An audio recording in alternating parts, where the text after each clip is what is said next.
politics. That's the way you get them. Get them through the U.S. Postal Service. But you don't get them through UPS. I'm pretty sure, though, that if the USPS stopped, it didn't exist anymore, you'd still get chickens delivered. And Amazon could probably do it even more effectively. That's my point. It's like, I'm not saying these things have to be eliminated tomorrow. I'm not even really calling for them to be eliminated. But just generally, what problem would you, everything you're building here right now, right? Do you want the government to tell you how to do all these things and all the regulations that you got to have your electric thing this far from this and like all the regulations like that for construction are important though. You do have to make sure that people don't do stupid shit. But make sure you generally, don't have a power line that's near a water line. There's a lot of. But I would put most of that on the builders, though. They want to build things that are good. Now, I get it. That's not true.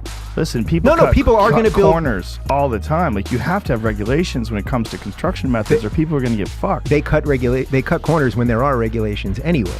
They do. They would cut a lot more if there weren't regulations. I'm not totally. You go to third world countries and look at construction methods. They're fucking dangerous. Yeah. That's why schools collapse on kids in foreign countries sometimes. Like.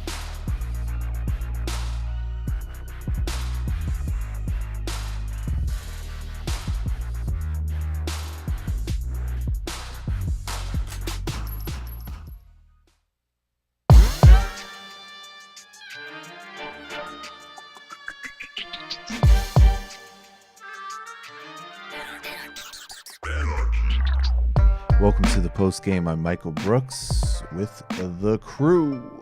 Matt, David, Forrest, each and every one of you. How's everybody doing?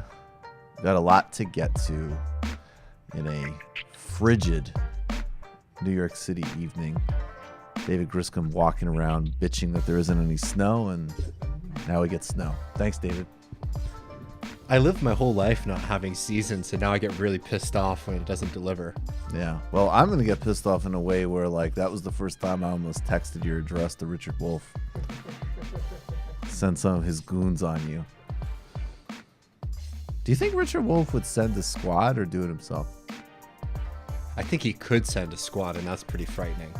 Oh, I would not even doubt that for a second. I'm just saying whether it matter of personal preference. He's like a won't somebody rid me of this meddlesome priest sort of. I think that's... Won't someone rid me of this meddlesome Marxist? Yeah. I find the kid very frustrating. I find the segment very presumptuous.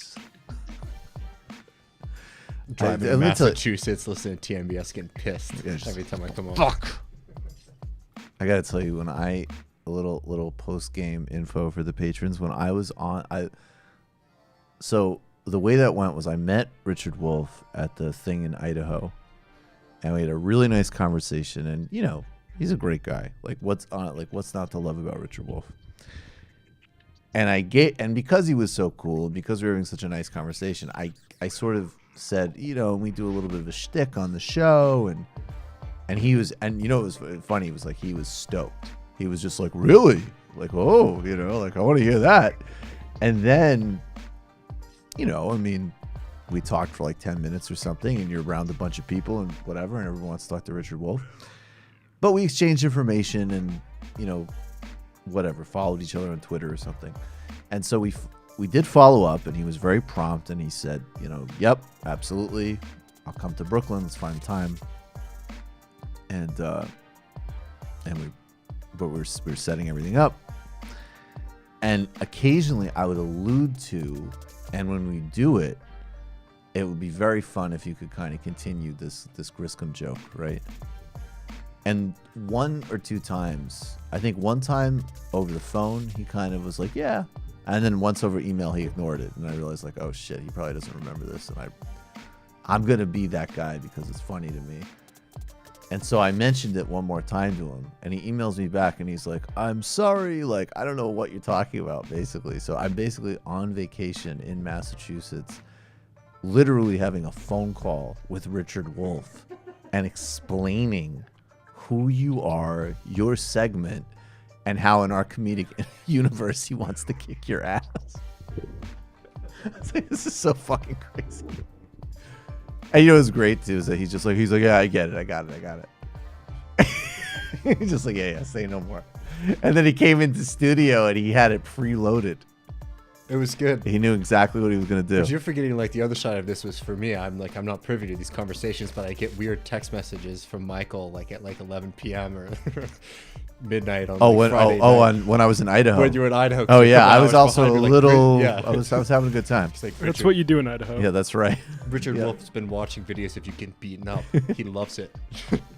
Oh yeah, because he wanted to watch the Goodfellas stock motion, and that was when I was like, it was a very Grisham infused evening because I was hanging out with Mayville too. Oh hell yeah!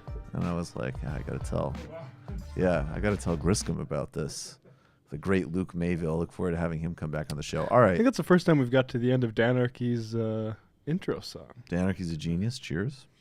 Cheers, oh yeah. Left is best. Some Japanese whiskey.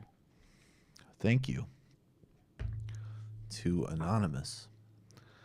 All right, let's get to a phone call out of the gate. You're calling from a 614 area code. Who are you? Where are you calling from? You're calling from a 614 area code. Who are you? Where are you calling from? I'm Daniel. I'm calling from Canberra, Australia. Hey, Daniel, what's on your mind? I was wanting to, I just wanted to let you guys know because you're in Brooklyn. We've got some trash from Brooklyn currently touring Australia. If someone could please come and collect Dave Rubin and take him back. Excuse you, sir. That is trash great. from Los Angeles. That is not trash from Brooklyn. But definitely trash from the United States. There's Wikipedia. It said Brooklyn. It says Brooklyn, New York. Oh, is he born in Brooklyn?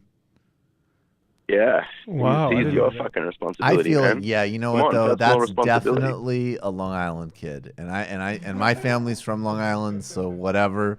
But there's no way his family stayed in Brooklyn. There's a little thing called white flight, and I am certain that Dave Rubin's family was part of it. There's no way Dave Rubin grew up in Brooklyn, and I'm not even like Brooklyn has all sorts of problems. I'm not romanticizing Brooklyn, but Dave Rubin is not from Brooklyn.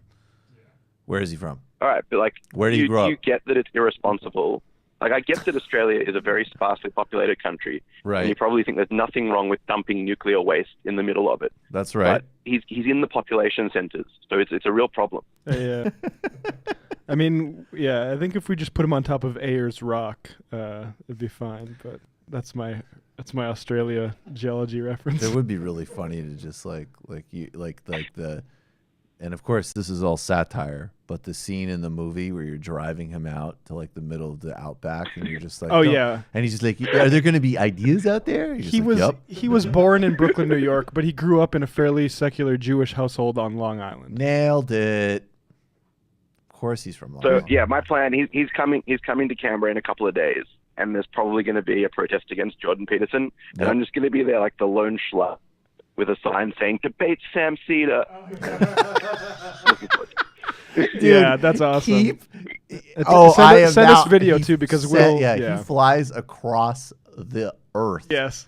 And can 20-hour escape. Oh, that's beautiful. Oh, you got to do that, brother. Yeah, just have a friend take plenty of video. I'll try and get a picture. Yeah, It'll please. be epic. Thanks a million for the call, man. Appreciate Yeah. it. Thank you. I've just been informed they don't call it Ayers Rock anymore, probably in deference to indigenous people. So I apologize there. Matt, do you have our new sound drop ready for one of our MVP callers? Oh, yes. Just getting it queued up. First, we'll go to the man himself. You're calling from an 818 area code. If this is who I think it is, I'm guessing the sound drop should be ready. 818, are you there? Can you hear me, Michael? I can hear you. This is who I thought it was. Dave from Jamaica. How are you, my friend? I'm doing good. So far, the net's holding up, so that's good. So I didn't hear the sound drop, but The sound drop is coming. Okay. After your call. After your call. Mm-hmm. Dave, what's your question? Oh, well, all right. Since you have the Kamala Harris thing, I agree with you. I'm not so big on hypocrisies and such, but for me, I guess the whole thing sounded suspect on the Breakfast Club. Yep. Can you still hear me? Yeah, we can hear you. No, I agree with you because she's kind of Yeah. pandering on the Breakfast Club. given her age, like she graduated from college in like 1986, and then she probably came from an upper class background in Jamaica. Well, she grew up in California. Her father was an academic. Anybody who smoked weed. Her father was an academic, and I just want to say this, Dave. This is relevant because later on in that interview, she claimed that while she was smoking, she was listening to Snoop Dogg and Tupac. And OK Player did some research on this, and the timeline doesn't work because the album she was referring to came out 5 years after she was in college. So maybe the weed was so good. All right, yeah, this is okay. And Fox News coming through with chronic memory problem. Nice. Kamala Harris's claim about smoking pot while listening to Snoop and Tupac goes up in smoke. Nice. But it is the thing with. Well, I can see why you like her strategically though, because she's like a T-1000 version of Hillary Clinton. Like Hillary Clinton was the old clumsy model, but she's like really updated. I agree. I think that's correct. Yes. And it's kind of scary. Since my line is cracking up, so I'll make it short. My question to you guys is, what's the most annoying thing you've heard a centrist say this week? Wow. They say a lot of annoying things. Well, you know what, Dave? Let me just say this. We'll get to it in the gulag because it's mortifying. No problem. But let me just, Dave, it didn't really fit with your question today, to be honest, but I think it sometimes fits. Let's just give you your new drop and see what you think of it. And smile. You're in Jamaica. Come on. Not bad. Dave, love you. Thanks for the call. All right, big up. All right, peace. Later. All right, one more call. I would have liked to, next time, let's talk about like the Jamaican view of pot smoking, because as we've talked about before, and I think mentioned on Bodega Boys, that it's not like every Jamaican is just a huge pothead. No, there's a huge amount of there's a lot of conservatism in the Caribbean around. I remember actually one, I'd say an ex's mom and I were talking, and somehow Bob Marley came up, and I remember she literally was like, I admire his music making very much. However, I don't like encouraging of marijuana smoking. Yeah. She was like very like, this is like the big way to assess Bob Marley's legacy. He told kids to smoke weed, and that is not okay. You're calling from a 760 area code. Who are you? Where are you calling from? Hey, Michael. It's Kentucky Fried Comrade. Kentucky Fried Comrade. How are you? What's on your mind? I'm doing pretty good. Just to echo, I've got a story for you, but just to echo something you were saying, after talking with Dave from Jamaica on the Discord, it's pretty wildly conservative over there in some pretty scary ways at times. Oh, well, I mean, yes, I'm kind of joking about the counter weed stereotypes, but yes, definitely, in some very super serious ways as well, no doubt. But this story, I was kind of hoping to slip it in last week when you had Bree on, but it's still relevant since Kamala Harris is a thing. Right. I remember calling you quite a bit during the California primaries, or slightly before them. Yep. I was trying to promote a candidate named Genevieve Jones-Wright for the district attorney in San Diego. Yeah. It was a bit of a weird situation because San Diego actually held its local elections the same day as the primary rather than the general election, so it's kind of a weirder situation than usual. Mm-hmm. But she was a really important candidate. I believe she's going to try to run again for something, though I haven't kept track. She was running against a woman named Summer Stephan, and the story I wanted to tell very quickly was there was a case back in '98, the Stephanie Crow case. Mm-hmm. I don't know if you've ever heard of it, but the short story is a 12-year-old girl got murdered in her home, and the district attorney charged her brother, who was 14 years old, and his two friends for the murder. Now, what ended up happening, it's a very complicated case, but the long story short of it is that they had DNA evidence that didn't quite fit with the brother or his friends. There wasn't really a motive for it, and they ended up finding another assailant who had Stephanie's blood on his T-shirts, who was in the area. He ended up getting acquitted later on for various different reasons. Mm-hmm. But for a few years, spreading all the way into 2013, they were actually trying to charge the brother Michael Crow with manslaughter. And Stephanie, Summer Stephan, was one of the prosecuting attorneys on that case. Mm. And what ended up happening was she tried to cover up the fact that the DNA evidence didn't match. She had gotten to a point where she was arguing that Michael Crow and his friends, Stephanie's brother, were playing Dungeons and Dragons, and that constituted a planning of a murder because Jesus Dungeons Christ. And Dragons, according to her, was a planning type game where violence occurs in it. Oh my God. Now, Genevieve Jones-Wright was running against Summer Stephan, as a kind of, she was a defense attorney. She was basically trying to run a Larry Sanders type campaign. Larry Krasner yeah. Campaign. So just get me move a bit faster here because we are a bit tight. But yeah. Yep. Yeah, I believe he ended up endorsing her, but as late as 2017, she was using that case, that Crow case, as one of the examples of what a tough-on-crime attorney she was, and using that to slander Genevieve Jones-Wright. Well, it's a horrifying thing. Yeah, I mean, look, there needs to be a huge amount of energy put into electing progressive and left district attorneys. That's probably one of the most important political projects in our world today.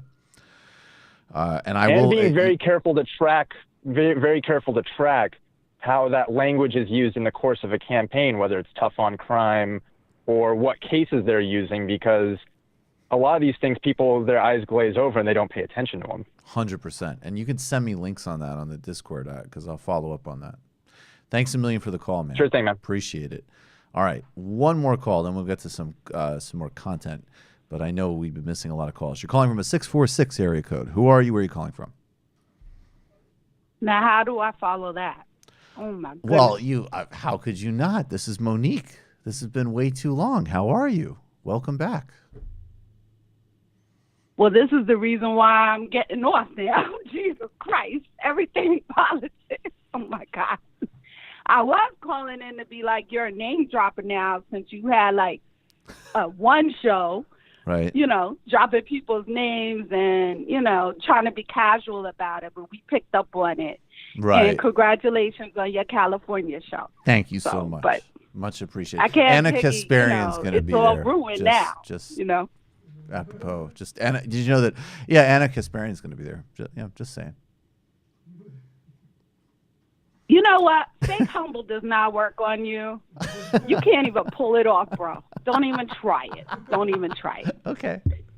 I also want to say congratulations on your future wife, Cardi B, her Grammy win. Oh, did you give her a shout out? Yeah, well, of course. We need to give her a shout out on the postgame. Cardi B is awesome. I mean, there is nobody legit in just our life of people that you see on Instagram that are that I'm just I like everything she does. She's great. Yeah. She's super talented. She's on point with politics. She's destroying Tomi Lahren. She's awesome. Hello. You just said the third factor. That's all I needed. That was a mic drop right there. I hope she writes a whole song about that witch. Is she really worth a whole song, though?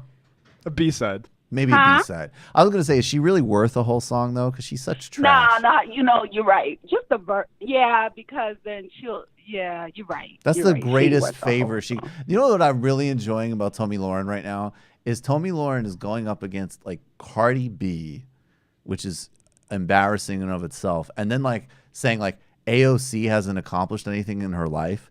And I just want to say, I want internet-based broadcast hosts to be treated with the prestige and respect that we deserve. But it is pretty Yes. amazing for a Fox News online talent telling one of the youngest Congress people elected in American history, like, oh yeah, you haven't done shit. I'm behind a paywall at Fox. You know, that's what tells me if you weren't significant, then why the hell are you talking about me? Right. Straight up. Yeah, I'm going to get my real New York accent in. I'm sorry. I like it. Yeah. Exactly. No, you're 100% right. Of course. What else And did the you have last in mind? one, Yeah, Meghan McCain, though. Go ahead. Tell me again.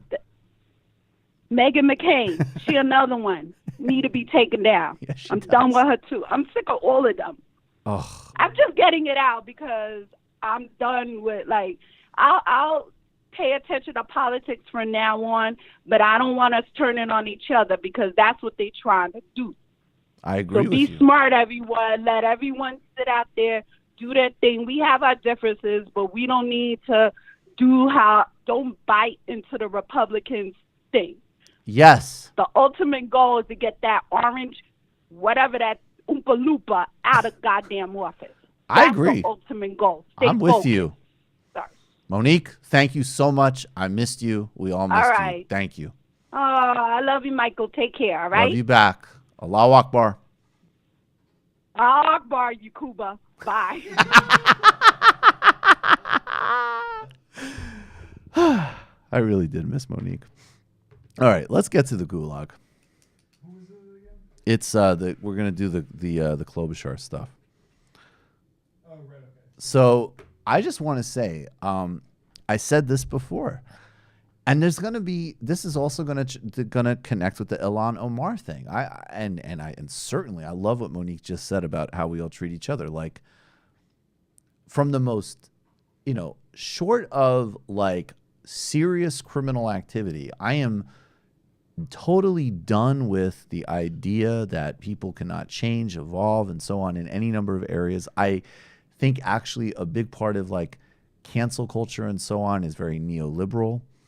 I think that people do need to reread The Vampire Castle, and I think it does reflect our sort of constrained economic circumstances, a confusion of politics with sort of social mores in a way. There's a lot to unpack in it, but it's relevant here because I want to illustrate what I'm saying, which is that if Amy Klobuchar had this record of abusing her staff, which all of these stories are, and I don't think some of them that I've heard, frankly, have even come out yet, but everything that's on the public record. And I'll just start with the most maximum. I mean, first of all, you can't have your staff washing your dishes. You can't throw binders at people. You can't berate people, period. Case closed. There's nothing, period. And the notion and the idea that she called other workforces and told them not to rescind job offers is definitely, I mean, the first stuff is totally unacceptable, but you could potentially say it's not acceptable, but it's stuff you can bucket in work environment in a way.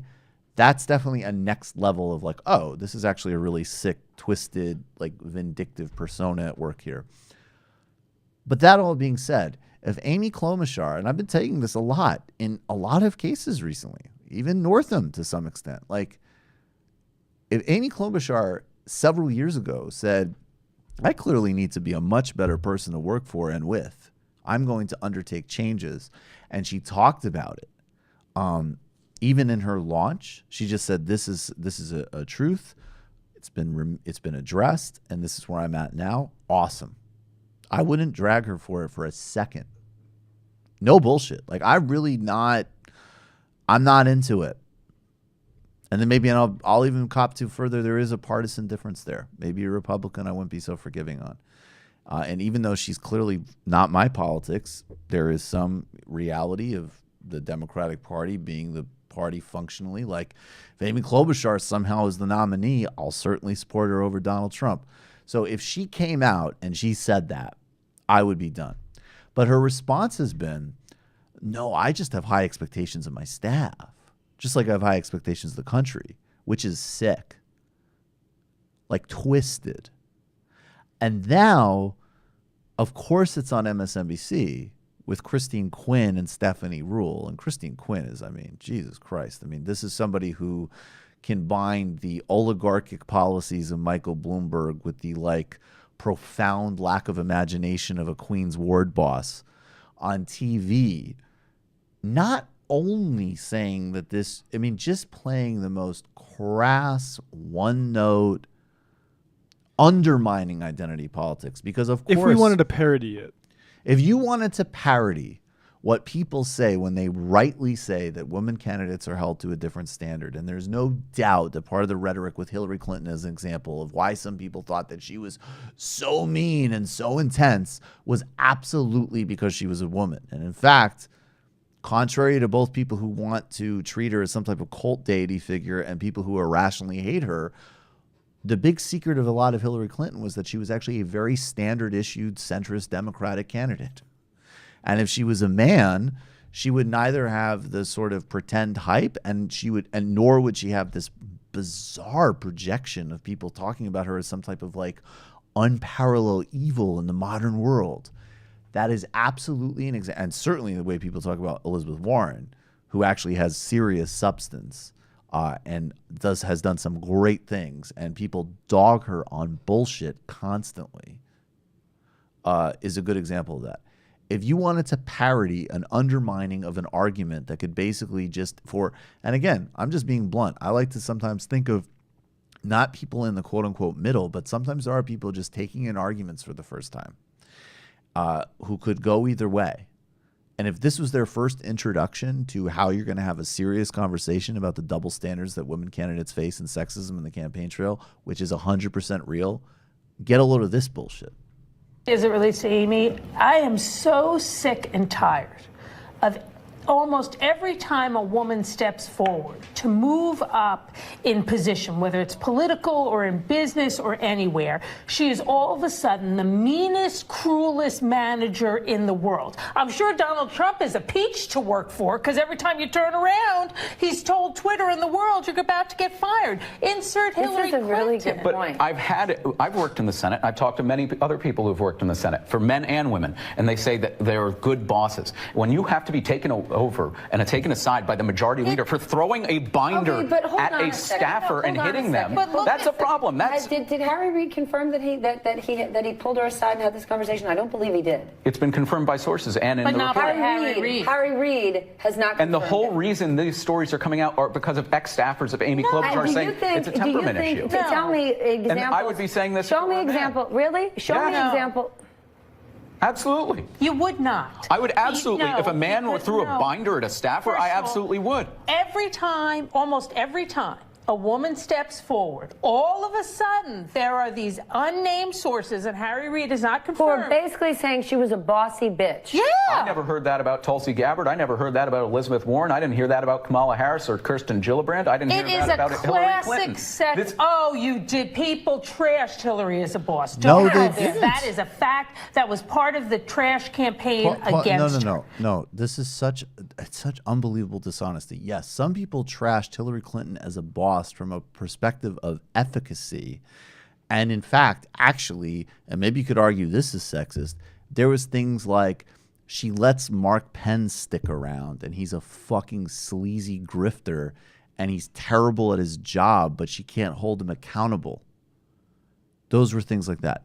Nobody. They're too forgiving as bosses. Literally was this spiel about the Clintons. There hasn't been a single story because they're being so fucking ludicrous, sympathetic Republican consultant in that segment says, there hasn't been a single story about Tulsi Gabbard, about Kirsten Gillibrand, about Kamala Harris as bosses. And the only things I would say actually about Hillary Clinton that you would hear through a rumor mill or even in reporting would actually be the stuff that would make you think, if you were a decent person, like, oh, okay, that speaks well of Hillary Clinton. She treats her people well.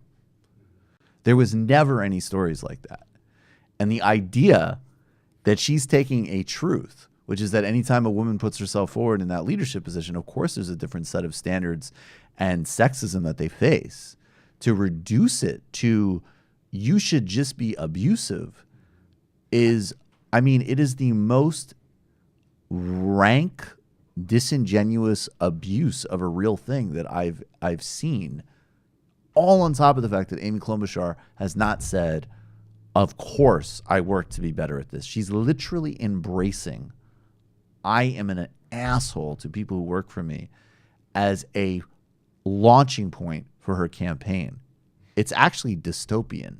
Yeah, and it's like, here's the thing is, if it was just, for example, like some of the reports that like Klobuchar is mean and she made staffers cry by like criticizing their work, right? That still is like worrying, but you know, if that was like the headline story, if right, then maybe you could say had, that was sexism. Yes. And if we're talking about people who are having binders thrown at them, if we're talking about folks who are getting other jobs and then she's calling their new employers to undermine that new position for them, I mean, that's serious abuse. But David, to be fair, if Chuck Schumer did that, you would be the first one to say that that was him being strategic. Holy shit, I definitely would not.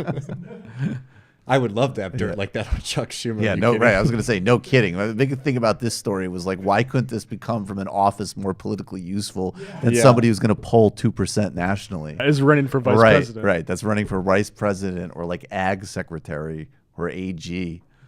You know, and it's very frustrating. This was, I just want to say really briefly, I mean, John Bolton got blocked from being UN ambassador under George W. Bush because there was uniform Democratic opposition because of how extreme he was on things like invading Iraq and the UN. But there was one Republican that flipped in his confirmation hearing to vote against him. And his primary reason was accounts of staff abuse.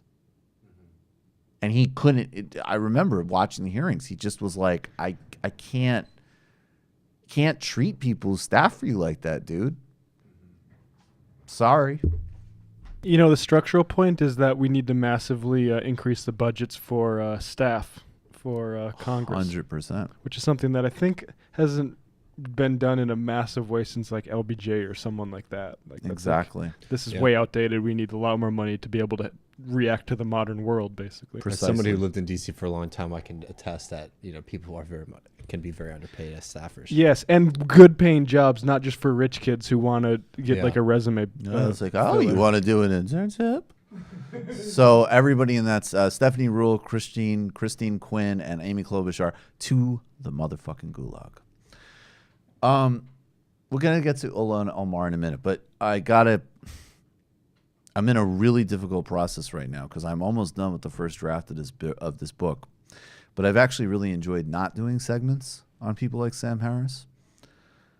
But the way I want to frame this segment for you is, especially if you're the type of person who comes to me and says, I like both of you, or, hey, you know, I understand that Sam promoting racism through the bell curve wasn't so hot, but he's amazing on atheism or neuroscience or whatever. When I was probably in the age bracket of people who really get into this stuff, somewhere between like 18 and 22, I was a huge fan of this guy, Ken Wilber, who I actually still like. I think he's really interesting and worth reading. He wrote really interesting books on religion, on science, psychology. He was super trendy in like the early aughts and late 90s, and people like Bill Clinton loved him. And I remember when he started writing, I was in college, and he started writing more about things like politics, which I knew more about. And I was like, oh, that's wrong. Like you're messing up basic stuff here. And then I thought to myself, wait, so if that's that sloppy, should I really be taking this guy's word when he writes about like Newtonian physics, something which I know like less than nothing about? Or, you know, translations of Chinese Buddhist texts? Maybe not. Now, I still happen to think in his case that his theoretical models are actually super helpful and interesting, and I wish people were reading him instead of Jordan Peterson. But I use that as a door to this Sam Harris clip, because I would invite you to entertain the possibility that if Sam Harris's analysis of politics in the ideal 2020 candidate, is so both empirically disconnected from reality and such a obvious projection, in fact, of like pure identity politics would actually be the only way to describe this, and so profoundly disconnected from, I'm not talking moral, I'm talking just a strategic assessment of where the Democratic Party is and also what would be required to win back the types of voters that he alludes to in this segment. Entertain the possibility that if he knows this little about politics, maybe he's overselling himself a little bit on other areas that he speaks with such sort of projected grand authority on. Here's Sam Harris a couple days ago on Joe Rogan talking about the ideal 2020 presidential candidate? It's we have to find someone who can stand outside the circular firing squad, right? And it would be someone who's, it would be, in my view, it would be somebody like a younger Bloomberg, right? I mean, I don't think it's Bloomberg, but like somebody like a legit businessman who could call bullshit on all of Trump's fake business acumen, and pause it. Who's not? Sorry, I have to do a pause it. Sam Harris may not recall, because Sam Harris is highly not history-oriented, which is actually a major part of the profound distortions and problems and, as he would call, mess of his work. But in very recent history, and to be fair to Sam, I know his people are extremely anxious about being fair to him, Mike Bloomberg wasn't the presidential candidate, but in 2016, Michael Bloomberg was given a primetime speaking slot at the DNC to make precisely this argument, that he made actual money himself and Trump was full of shit. So this has already been highly publicly aired material. In fact, that was the centerpiece of every public intervention that Michael Bloomberg had as one of the most prominent Hillary Clinton surrogates in the country. Anyways, go ahead.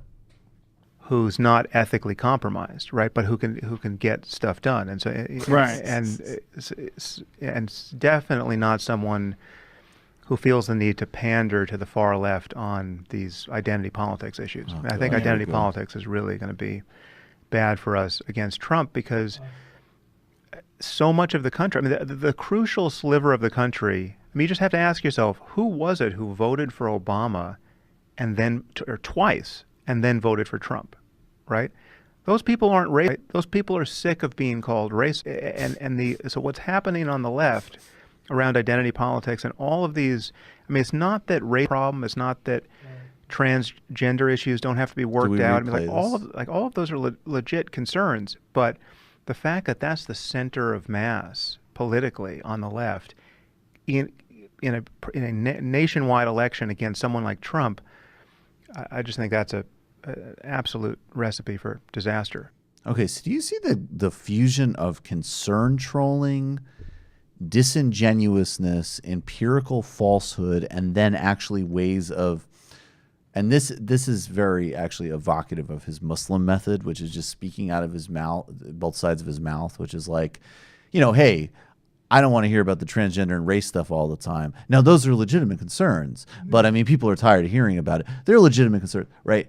But then it's like, okay, first of all, the empirical evidence on Trump to Obama to Trump voters are actually very complicated, and they're multivariable. And the research, I think, from Sands actually indicates that because the electorate has been re-racialized in a certain way by Trump, that people who in 2020 held highly bigoted, or 2012 held highly bigoted attitudes, but weren't given a method through which to express that, are now doing that because that message is being tailored to them. Then, you know what? I agree with Sam Harris. I think that there are a segment of voters in geographically vital states who were bought in by Donald Trump's economic scam and sick of the Democratic Party portraying them on economic issues. I still think that stands, and it stands certainly at the most geographically important point. Now, obviously, those people are not just people that flipped to Trump, white people that flipped to Trump. There's also the many African-American voters that just didn't vote. And of course, Sam Harris isn't reading Malaika Jabali or reading any polls and doesn't know any of it. But what candidate do you think would be most primed to speak to and get those voters back who are worried about healthcare, deindustrialization, and oligarchs ripping them off? Oh, well, of course, a technocratic billionaire who says we can't afford Medicare for all and regularly undermines and speaks out against the most popular social programs in the country. This is just the part. And again, guys, you can look this up. There is no polling that indicates that there is a broad constituency for this. If you look at politics in a grid, there's people on the right in the Republican Party who are far right on social issues and economic issues. There's people in the Democratic Party who are left on economics and social. And there's some people in the actual middle, who I would say are actually not necessarily socially conservative, but they are socially moderate, socially centrist, however you're defining that. And they're with us on the banks and on Medicare for all and those issues. And then there's this little tiny cluster that probably literally includes the green room of Morning Joe and Sam Harris, of people who are like, I don't hate gay people. I'm pretty terrified of black people. And I don't mind slightly paying a little bit more taxes because I'm incredibly wealthy, but I don't want a big social safety net.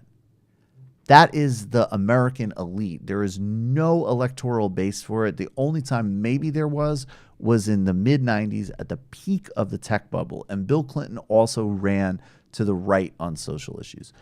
Now, again, I know I'm sorry that I'm not speaking in thought experiments, but this is like actual political reality that he's wading into. Add to it, there are plenty of people who are speaking out about the rights of transgender people and race, because those are fundamental justice and equity issues of our time. Nobody, even the most woke candidate, and all the Democratic candidates that are viable are actually, at least rhetorically, on the same page on these rights issues. Nobody has a single Democratic candidate who's announced yet. Kamala Harris, Elizabeth Warren, I'm forgetting people, Julian Castro. Did anybody, I hope, and I'm not sure, but I hope they all mentioned some type of serious equity agenda across the board in their campaign speeches.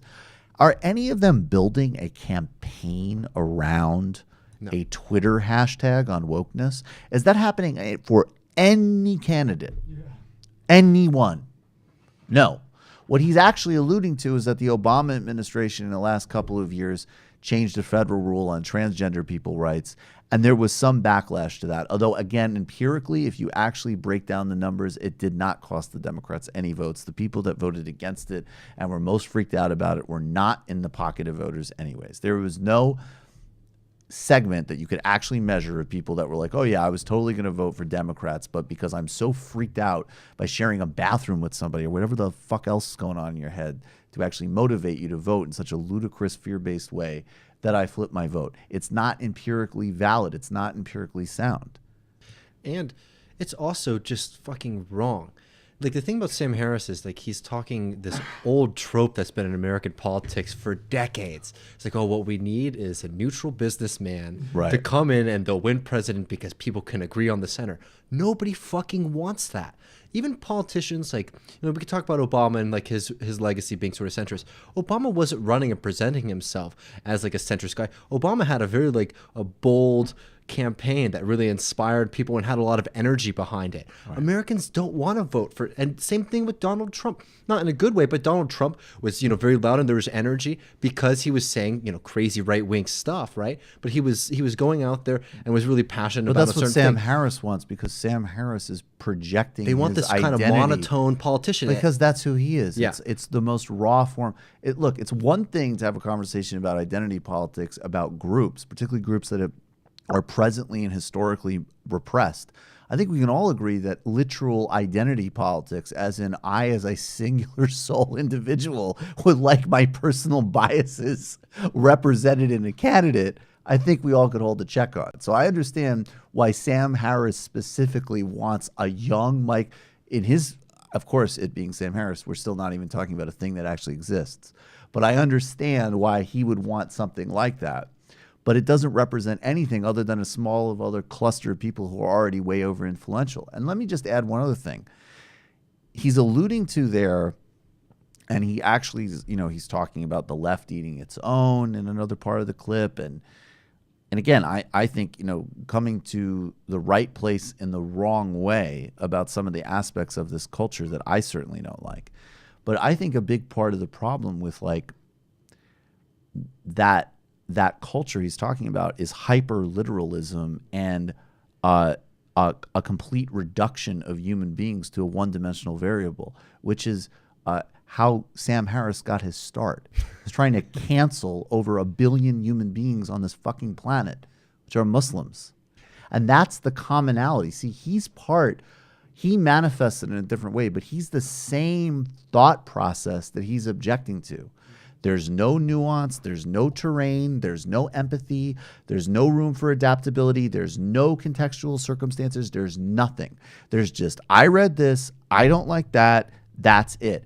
And at least on the left side, it's a reaction to things that are actual problems. He's going and saying Al-Qaeda, therefore over 1 billion people.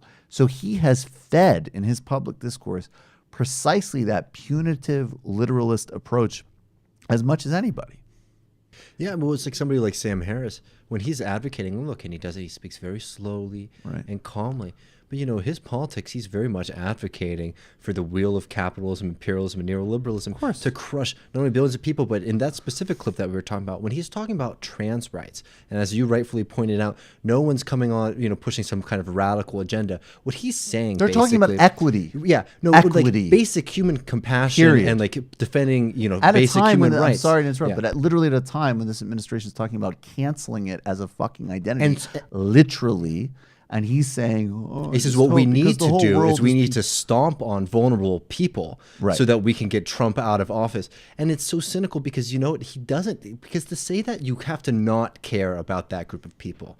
And I, you know, I'll say that really, like, I mean, and it's like, and it's, he has such a fixation on this issue, and then he builds it up into something that doesn't exist so that he can negate, because he can't go on and say, I'm against human rights for trans people. That's not what he's going to, you know, push. He's going to do these kind of, you know, run through. And by the way, I'm just against how much you're for those rights. Yeah, exactly. And this is why, by the way, you need to do, and I'll be intentionally provocative, you need to have a bad faith reading of Sam Harris, because there are absolutely people, and I do see it inside the left. I agree with Ben Burgess. I think it's a problem inside the left. People have migrated tactics that do work for Ben Shapiro to arguments inside the left where there are valid positions, and you need to figure out arguments, and things like reading people charitably is a valid term. But when your whole public persona is based on playing word games and speaking out of both sides of your mouth as an umbrella to forward toxic stances towards Muslims, transgender people, African Americans, all just because you're just in the complete uninterrupted bubble of your own identity and unchallenged ideological perceptions because you have no empathy or historical curiosity, I can't read that empathetically. Or charitably, because there's the context behind that is you're somebody who's constantly going after these communities. That's what your context is. You didn't. If he had a different trajectory, I would disagree, but I would note there's a different origin here for that point. The origin here for that point is he's been doing that shit his whole career. Yeah, and that's what you said about how there's this contingent of people online who are so concerned with being fair to Sam Harris, whereas Sam Harris has purposely chosen these topics. If he wants to speak truth about this shit, he should be ready for the blowback that comes and 100%. Take it. Like this 100%. This is comes with the territory, buddy. And by the way, own your position. I actually think, you know, in some ways he draws more heat than people who, you know, people say, well, why not this person and that person and da-da-da. And it's like, well, first of all, because he takes the simple-minded and literalists down this path more so than other people. Well, it's like, and then secondly, it's like, frankly, it's, and I should say, and also, to be fair, some people who are more intelligent and more sophisticated. But then there's also, like, you know, people who are just making an assertion that we might profoundly disagree with and fight against, but we don't have to do all of this legwork to fight through the disingenuousness of what their position actually is. Like, what if we played word games all day to say, like, because like, clearly we support Medicare for all, but what if we played word games to create the plausible deniability of support for said position? Would that annoy you? Yeah, I mean, certainly. I mean, you know. No, but it's like, you know, and the thing with somebody like Harris is there's such a radical difference, and I think this is the point that we really should be making between Mark Fisher when he's writing about exiting the vampire castle. That's precisely, and his like criticism of the left and what Sam Harris is doing, right? And because Sam Harris is cynically taking on a feeling that some people have that, oh, maybe there might be excesses to this movement or some tactics that are wrong, and is using that as a shield to actually trample on the important rights that, you know, people are advocating for. I was on a panel once during the primary, and I was talking about how the Clinton campaign was, you know, in that context, weaponizing this and that in these incredibly cynical, dishonest ways. And this Republican on the panel was like, "Oh, it's just amazing to hear someone on the left." And I said, "Oh, but dude, you guys are racist." Well, you guys are I was like, "No, I got you. You are." Well, it's like I can't remember who made this joke on Twitter, but it's like conservative says, "I've just been censored for my beliefs," and they're like, "Oh, what? You were just censored for wanting lower taxes?" And like, no, not those beliefs. "Oh, you were just censored for wanting less regulation?" No, not those ones either. It's Right. like which ones. I think everybody knows it. All right, let's take one more call. You're calling from Skype. Hello. Michael, can you hear me? Yes, can hear you. What's on your mind? What's your name? Hey, how's it going? This is John from Silicon Valley. Got a few odds and ends for you. Hey, John, what's going on? First of all, for those in the 18 to 22 age bracket, if you want to read something more sort of stimulating, interesting than Sam Harris for cultural, political, futurist stuff, maybe Robert Anton Wilson's classic book Cosmic Trigger is a good place to look. People like Robert Anton Wilson. I have never read him, but yeah, I'm trusting that it's better than Sam Harris. Yes, much better. And then if you want to go deeper even, would be John Lilly's Programming and Metaprogramming in the Human Biocomputer, but that's another story. So I want to refer to your guest, Mark Blythe, excellent visit, and just sort of an elementary Marxist thing about use value versus exchange value. In terms of, he mentioned, if you got rid of half of the national debt, then you'd get rid of half the national savings. Certainly, but just to keep in mind that all these accounting systems we use in terms of currency are just, magic spells. They have no direct connection with physical reality. And something to look at, an interesting historical footnote was the technocracy movement, which flourished very briefly in the late 20s, early 1930s. It went from basically nothing, a handful of Columbia engineers and so forth, to at least hundreds of groups across the United States before the New Deal became the de facto, system. And these people, their technocracy organization, attempted to come up with a way to denominate currency that was tied to physical reality. It's worth a look. It's an interesting thing to check out. I will. And then the last little tidbit I'll throw out is I find lately, I recently got into a book called The Conspiracy Against the Human Race by Thomas Ligotti, and it draws heavily on an essay by Peter Wessel-Zapf, which is called The Last Messiah. And these are very seminal pessimist philosophers that I find it's like a tonic. It's like a palate cleanser for reality and the drudgery and misery of the Trump moment. And I would highly recommend it to everyone. Thanks for the call. Appreciate it. You bet. All right, let me do a few questions from the Discord before we get to more sound. I don't have anything on this, but maybe one of you guys do. Adler from Cleveland, I think. Can we get an RIP for Lyndon LaRouche? He might have disagreed with the man, but he could have been the one to defeat Trump in 2020. I guess Lyndon LaRouche, the political cult leader guy, died today. I mean, I don't know too much about LaRouche. I'm assuming you like the guy.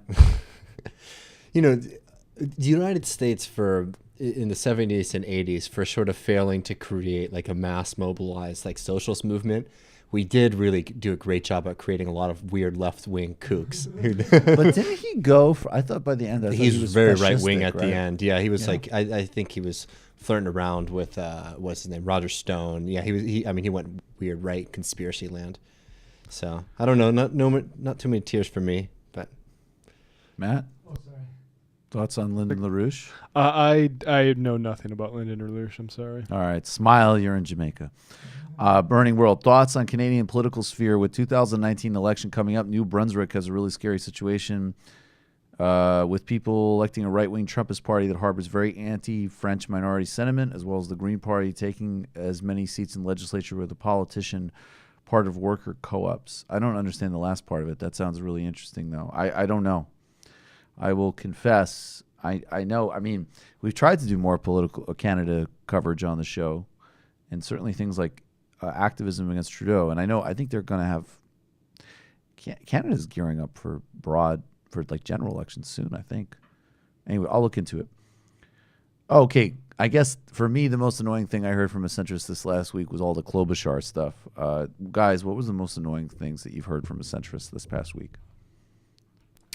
I think, I don't know if it's necessarily from a centrist, I think by definition not, but I guess I'll just say AOC saying she was glad to see Ilhan learn lessons about this whole APAC thing. Yeah.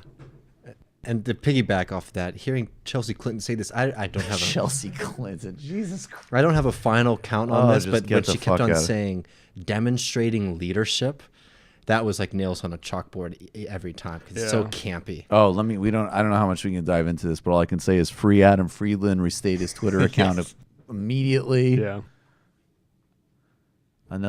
Stop with the literalism. Jesus Christ. Yes. I think I'm not sure yet, but I think Mike Racine is going to have Stav and I on a show together soon. Oh, nice. That's going to be fun.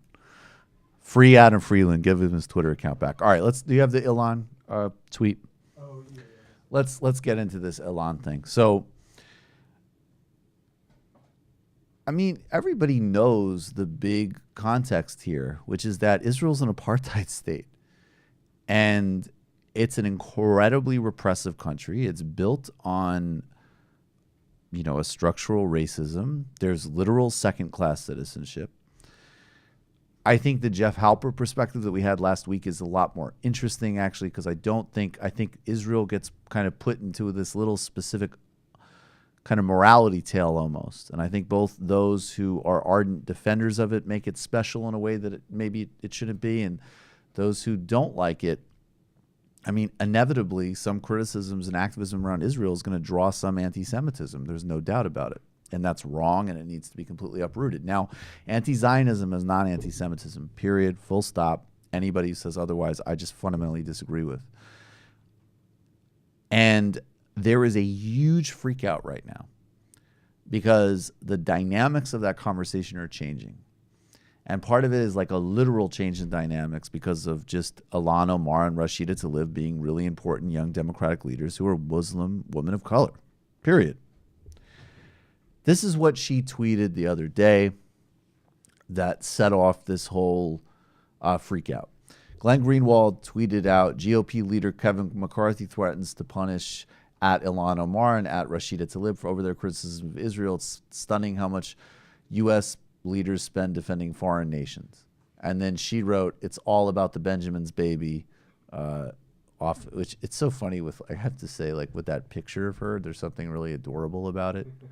It looks like a kid who just like, from this angle, who just like stole a Biggie CD from like their older brother's collection, but or Junior Mafia. But if I was on MSNBC, and then there's this follow-up where Batia Unger Sargon says, would love to know who at Ilhan, Minnesota thinks is paying American politicians to be pro-Israel, though I think I can guess. Bad form, Congresswoman, that's an anti-Semitic trope you've tweeted. And she quote tweeted, she said, APAC, exclamation point. I actually, this tweet I have zero problem with. It's in the first one. It's totally legitimate to talk about APAC campaign contributions. Just as legitimate to talk about campaign contributions from anybody else.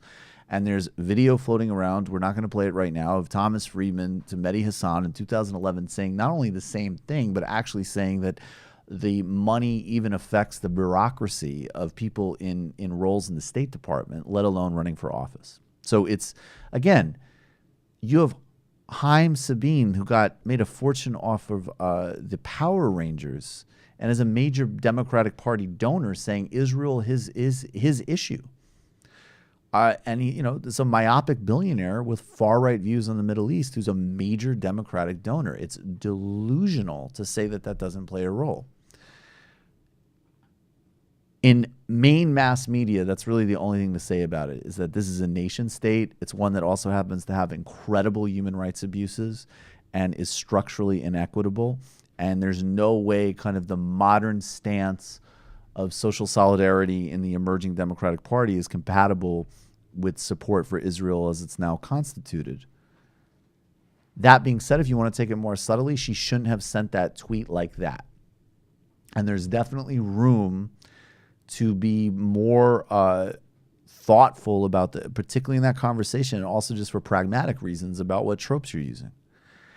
But that leads me to a third problem I have. And so, one, look, I saw some people riding really hard for Ilhan Omar, and I got to be blunt. If it was in a different issue set that somebody used a questionable word choice that clued into another issue like racism or sexism, they would not be forgiving, period.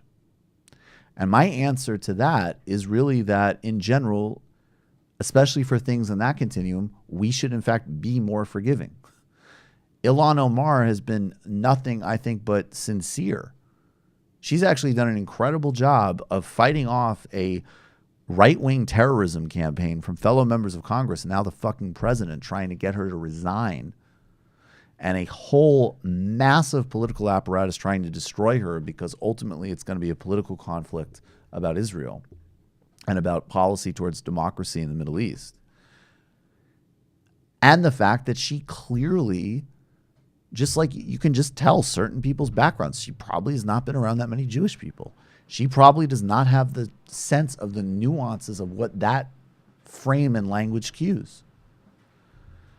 And I think in general, especially as you see, because again, this weaponization of even the most legitimate, serious historical thing. You're talking about a group of people that was a victim of a 6 million person genocide, who has faced every type of,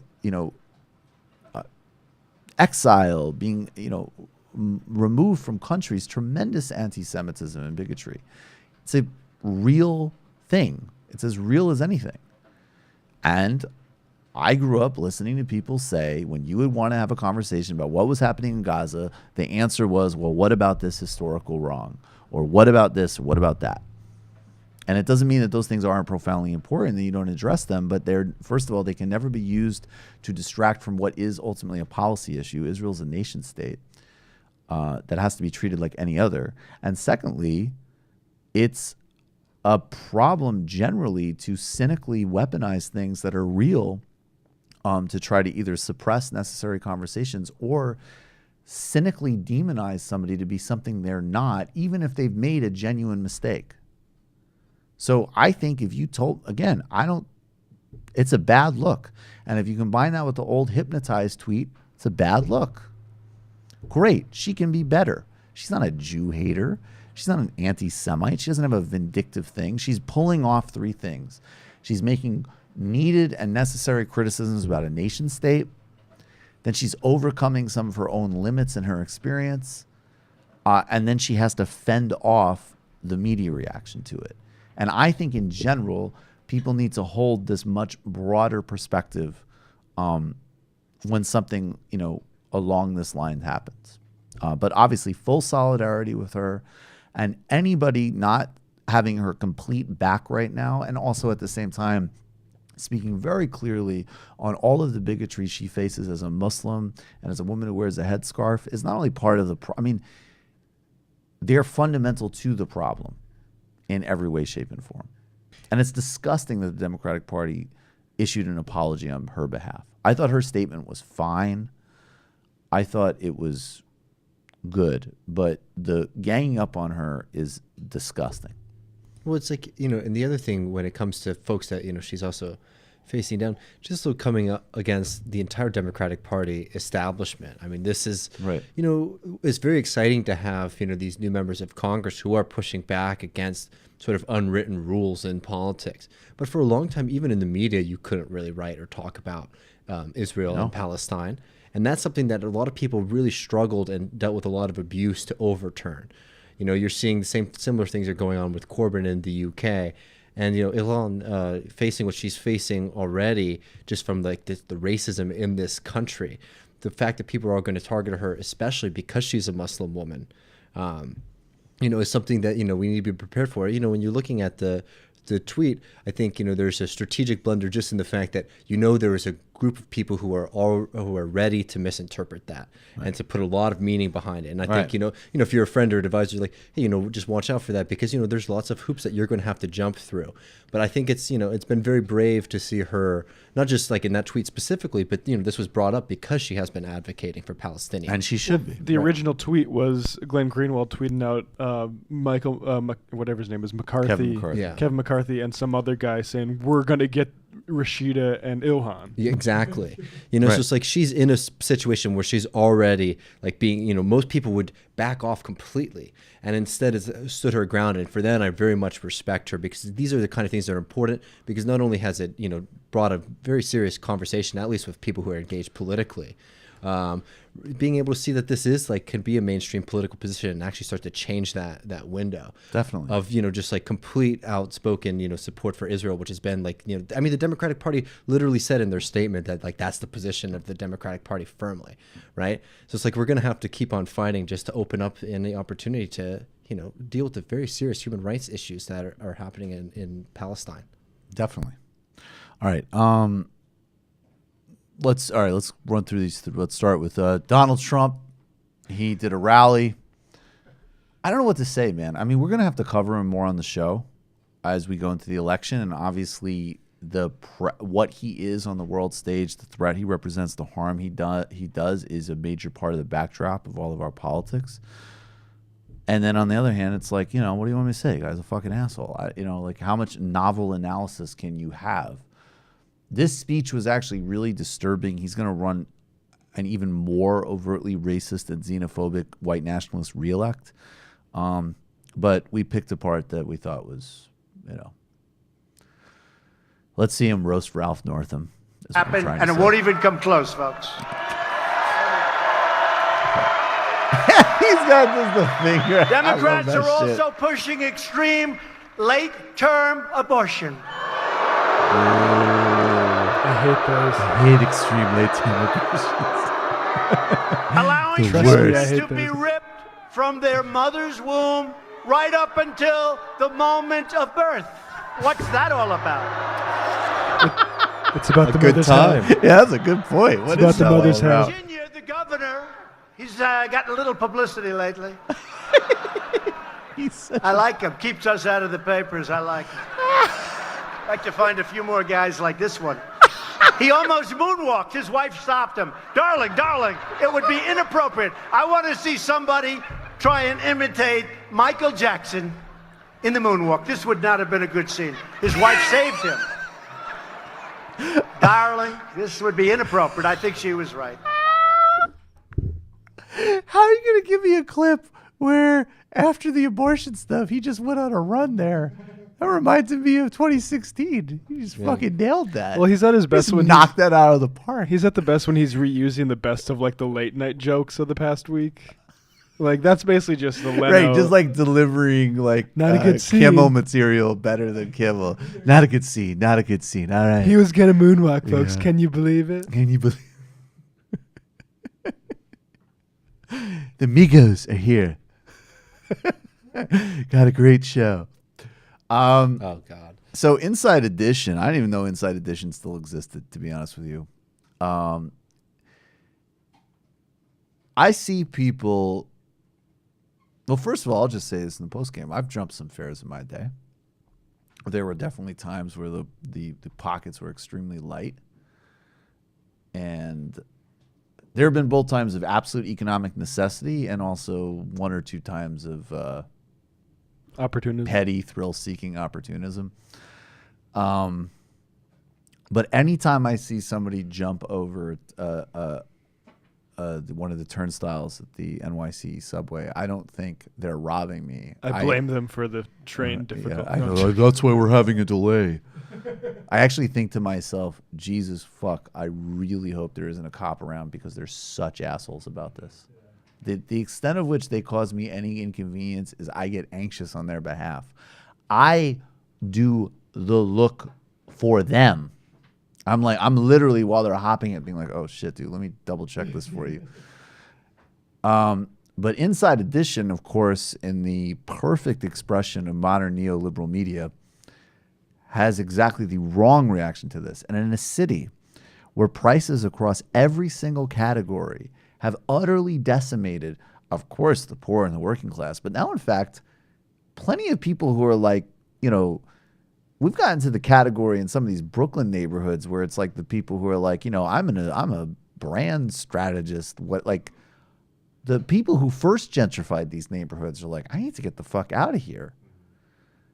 through this relentless process of class stratification of this city, we have apartments where oligarchs park money in and don't even live. I mean, we all know, I'm sure if you're here in the post game, we all know what the deal is.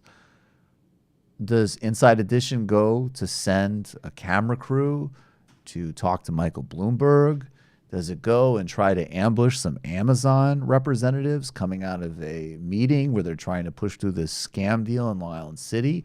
Does it stake out high rises in Brooklyn? Does it stake out luxury apartments on the Upper East or Upper West Side or Lower Manhattan? No. It goes to Times Square and tries to harass people who undoubtedly are in an extreme position that they would even have to do this.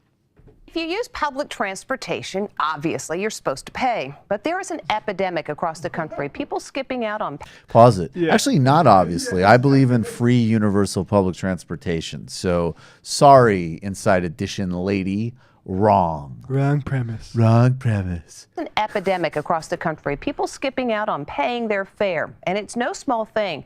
As Lisa Guerrero reports, it's costing cities millions of dollars in lost revenue every year. I love that dude with the track jacket. He just walked over it. That's a good technique. They climb. Solid. You got a hop right. The hop, that was a good hop. Anything to Ooh, very athletic. I like that guy. Here in New York nice. City, Oh, that guy's just like, I'm just stepping over this fucking. It cost $215 million in lost I revenue. think the duck under is a bad idea. Watch as this guy just leaps over the turnstile. That guy's we just caught you jumping. Why did you do that, sir? He goes back and pays. This is what you're supposed to do. Pay to get in like everybody Oh, else, right? fuck you. Fuck you. While we were talking to him, 1, Hell yeah. 2, 3. Nice. They're fucking kids. Here come the rest. 5. Aren't they kids? Sneak through These the are like middle emergency school door. students. This Yeah, I wonder if guy they signed pays to releases get as in, but then opens the exit door, and here they come. Yes. 1, Yes. 2, 3, Yes. 4, Hell yeah. 5, Correct. 6 More of this. more. Nice. No one seems Good to job. worry about getting caught. Yeah, Good. who gives a fuck? Cops around? You guys not cops, right? No, we're not. Nice. MVP of the segment. Excuse me, No, sir, this did guy's you my just pay favorite. your fare? Hey, get out my face, bro. Yeah. Don't touch me. Don't touch me. This is on camera. Of all the didn't touch the her. worst problem was here Yeah, at the I'll mic. crossroads of the world, New York Times Square. I was like, hey, it's an epidemic. Don't Look, respond negatively in to just me 2 trying to get hours, you If you're arrested crossing the and world, destroy don't your go life. to Times fare Square. evaders, close to 1 That's per true. minute. Watch as this young woman strolls through carrying her coffee. Why did you do that? Because I left my card at home. Others gave us Right. plenty of excuses. If I had the money, I definitely would pay. I'm in a rush, so I just That's doors not, be that unlocked. is an so- excuse. I was about to miss the train. This woman simply said she didn't care. So what are you gonna do about it? For reporting Yeah. Fuck Are yeah. you gonna arrest me?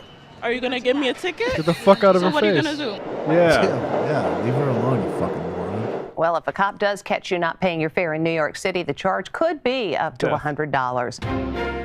No, they could treat you a lot worse. I love it. This is literally like could have been on the cutting room floor of RoboCop. Oh yeah. That is so dystopian. But this is like such fucking bullshit, like middle class moralism. I love that like nobody cares or feels any shame about it. Which Hell you know, yeah. That was exactly. great. I like the Solidarity attitudes. with everybody in that video So- besides fuck yeah. the news team. Yes. Solidarity with everybody. Fake news, folks. Fake news. Those people are doing what they're supposed to. Yeah, they were doing exactly what they were supposed to do, and they came with the They're fake good news. people. These are good people, folks. What, do you think they're deplorables? I think they're good people. You say they're toe hoppers. I say that they're heroes of the city. I say they understand public transportation. I say they better than you understand how do. public transportation.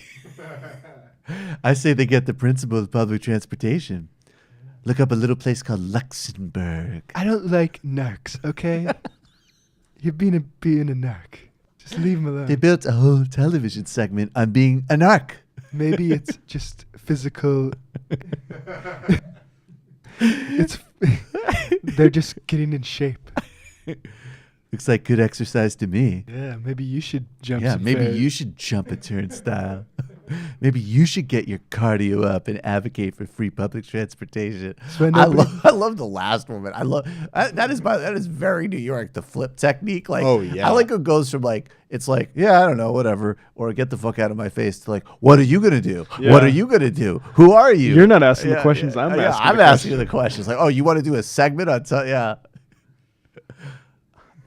And the fear of the news crew the whole time. Right, The interviewer, she's like, oh my God. I should be afraid. I knew I would be attacked by a black woman if I did this. Get me back to the studio. I wish he hit that mic onto the tracks. That would have been so awesome. Oh, yeah, dude! If that guy could have hit the mic on the tracks and somehow escaped, he would be like enduring MVP of the city. He should run for city council. I'd vote for him. I would door to door for him. Yeah, me too. I'd be like, it's the guy who smacked Inside Edition's mic, and people would probably have like. I mean, Nomiki's doing an amazing job, so I'm sure she'll turn votes up. But I would guess he might have an incredibly high vote total. Right? It's like, how do you motivate people who aren't usually motivated to vote? Have somebody who smacked Inside Edition's mic run for office when they were being fucking narcs about jumping the turnstile. So TMBS, well, I guess it's not our official policy because of various reasons, but TMBS is well, if TMBS did a segment on that, we would go and basically rate hopping techniques and ask people about how they developed theirs. And then we might have a 10% serious point where we talk to people like trying to get to a job that doesn't pay them enough to buy these overpriced fucking tickets because it isn't properly publicly funded. Yeah, taking their like hour and 25-minute journey into Manhattan. Yeah. Right. We would both have fun and compassion. Also acting like Times Square is some like holy site Yeah, out there. fuck Anybody's do it in Times Square. One man brushed past an Elmo and didn't even take a photo before. The only 2 times in the past like 3 years I've been at Times Square, I've been on acid. The only time I ever go to Times Square is to do one of those like global TV hits, and that really adds to like, it's like, all right, I'm gonna go up. Well, if it's like Al Jazeera, it's very serious. But if it's the I-24 one, it's like, all right, I'm going to argue with a fucking lunatic, and then I'm going to stand in Times Square and wait for a car. I should be on acid. All right, let's do this one final clip. Juan Guaido is contemplating whether or not he can invite U.S. troops to invade Venezuela. I want to be really clear. I think, again, the way I approach these things is if you talk to me several months ago, again, I'm not going to spin or lie about what's happened in the Maduro government. And I will reference, I just finished Ava Gollinger's book, who I did an illicit history with on Chavez. And she's pretty unequivocal. I mean, she still centers, obviously, U.S. interference and sanctions and economic sabotage. But she's like, look, what this government has become and Maduro's performance is what it is. And right now, and it's corrupt, and it's failed monetary policies, and it's undermined, in fact, all of the great achievements of Chavez.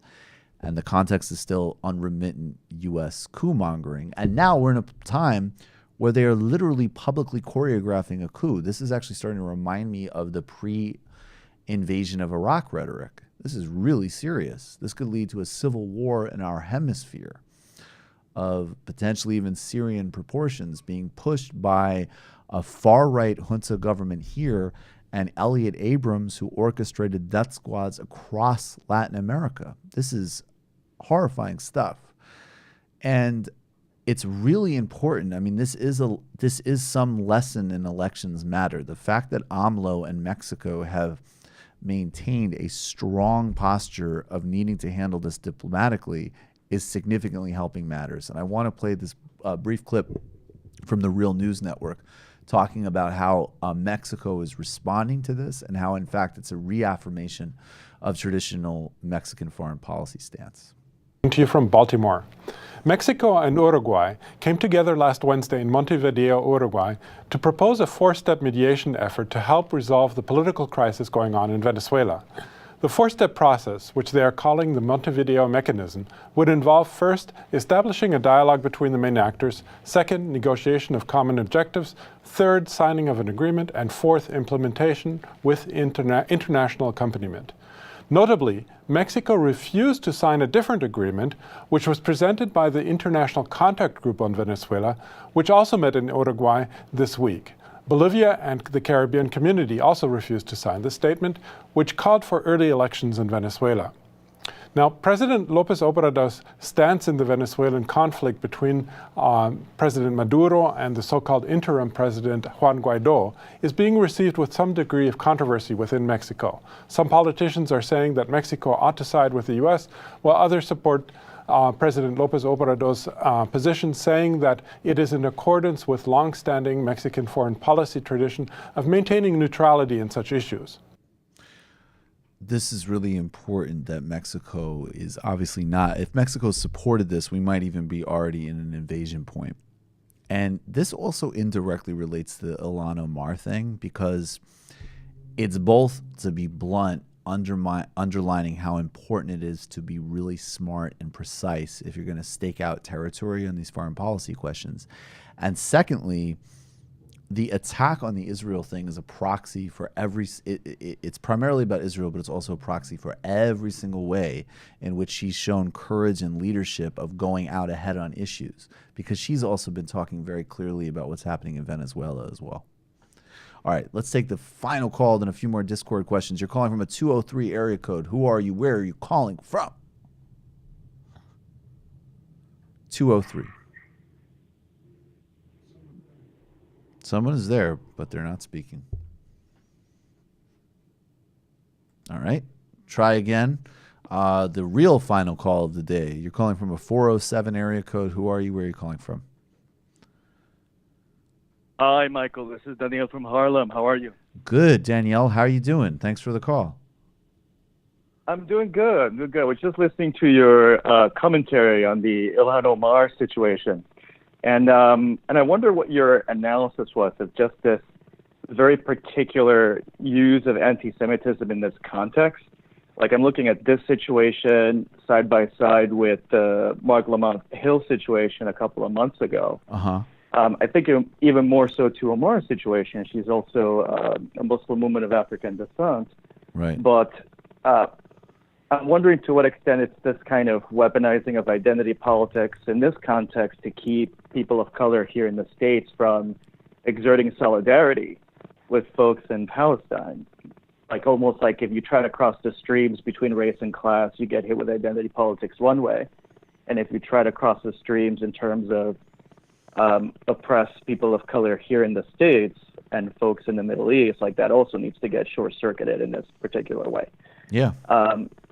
Like that's my first question. The second is, how do you figure out how to draw the line on some of these issues? Like, I myself am not Jewish, so there's probably a host of things that I'm not aware of that could be anti-Semitic. And you try to practice, like, being sure to lend a listening ear to, or an attentive ear to that point of view. But so how do you then make the determination between when is there a certain brand of anti-Semitism that's sort of subtle, you may not be aware of, etc., as opposed to, like, this legit weaponizing of anti-Semitism? Well, that's a really, I mean, the second part is I don't sense? really know the answer to that, and it's a really good question, but I got to be really honest with you. I think in a lot of these conversations, I think that there's so few examples of that subtle. I think that there's sometimes, like as an example of this, it is not actual anti-Semitism, but it definitely reveals a lack of, I don't know, savvy, intelligence, empathy, whatever, in a certain way. But it's definitely not anti-Semitism. And then there's a whole bunch of other examples where it's like, it's really fucking obvious what it is. So I'm not trying to cop out, but I just don't see that much of that. I see a lot of things that are either people are stretching to make it something that it's not, or it demonstrably is what it is, right? Like the fucking porn principle in the Supreme Court. I think the first part of what you're saying is really interesting, and I think that there is, you know, I don't know how to tease this out, but I know that, like, in the work that I'm trying to do with people like CLR James or Amartya Sen, like, you need to have global politics in the sense of you have solidarity across boundaries, and we're drawing on all different traditions and all different perspective and ways of being in the world to create a better politics, better culture, better outcomes. That's a commitment that I have fundamentally. And that's why I even question some of these categories, right? Like I'm the I don't think Western culture exists guy, but I also don't think like Eastern culture exists. I really do think we cross-pollinate, and we need to embrace that and build off of that. And I think that that's fundamentally undermining of any chauvinist or racist project. And I think it's also undermined certain ways in which people have really tried to bifurcate these things, because I think things are synced up and interconnected. So, I've seen some people, like I saw somebody on Twitter today who's a person of color basically saying like, unless you're Jewish, you don't get to comment on this conversation. And I don't hold that perspective, period. I don't. That would probably be a line for me in any of these conversations, when it's one thing to note the inherent limits of what you're talking about something because of your life experience. And if you don't have humility and see that, then you're going to go in really bad directions. But if you stop at complete standpoint epistemology, which is like you literally cannot enter another space through any type of like intellectual, imaginative, analytic, or empathetic capacity, then we're done. Because the end point, and because ironically the end point of that is, the truth of the matter is that ultimately we're each encased in individual egos, and frankly the only actual standpoint that you could truly ever comprehend would be your own. I mean, it just gets into like territory that practically leads to like what that person was saying, which is like, you can't have a comment on Israel if you're not Jewish. That's ridiculous. And I think that maybe back to what you're saying, there's some difference of, an identity politics and a politics of justice that leads to solidarity and mutuality, versus one that leads to reinforcing simply recognizing different identities and bifurcating. Because I have to say, like, again, part of my wariness of some of the trends of these politics goes back to very old conversations on Israel, when it's funny, when it was like, it wasn't the conversation back even like several years ago on race and gender was horrible. It was nowhere near in terms of advanced as it is now. And then conversely, when it came to Israel, the same tactics that I could see in an unhealthy way of, you can never understand because you never experience, people saying like, going to, and even in this case, Norman Finkelstein is Jewish. There's, he goes and he gives some lecture where he's literally just outlining what's happening in Gaza, and a woman gets up, this was a very famous clip, and she's crying because she has relatives who were in the Holocaust.